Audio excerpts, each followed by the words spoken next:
বাংলার আবাস যোজনা তথা পশ্চিমবঙ্গ আবাস প্রকল্পের উপভোক্তাদের জন্য দ্বিতীয় কিস্তির অর্থ বিতরণ শুরু হলো।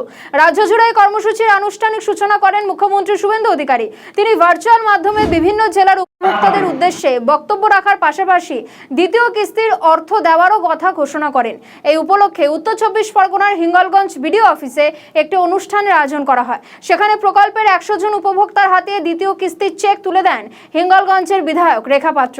অনুষ্ঠানে উপস্থিত ছিলেন হিঙ্গলগঞ্জের বিডিও সহ অন্যান্য আধিকারিকরাও।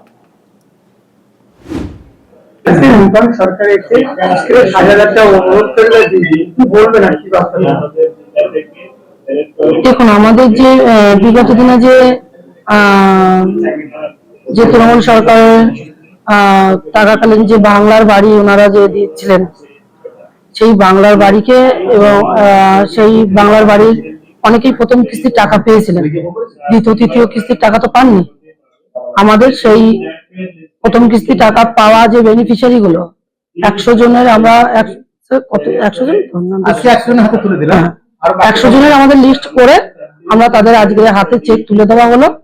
আর বাকিরা আস্তে আস্তে আমরা ওটা ভেরিফিকেশন করবো, কেননা অনেকে এমন আছে যে ছাদ দেওয়া বাড়ি আছে, তারপরেও ওনারা ঘরের জন্য বিগত দিনে সরকার থাকাকালীন ওনারা কোনো একটা করে টাকা ওনারা ঘরের আবার নাম তোলেন, সেখান থেকে প্রথম কিস্তির টাকা পেয়েছেন। আমরা ওই জন্য বাঘের লোকজন আমরা আমাদের দলের ছেলেদেরকে পাঠিয়ে আমরা ভেরিফিকেশন করে তারপর তাদের হাতে আমরা এই আবাসের যে আমাদের বাংলার বাড়ির যে টাকাটা ওটা তুলে দেবো।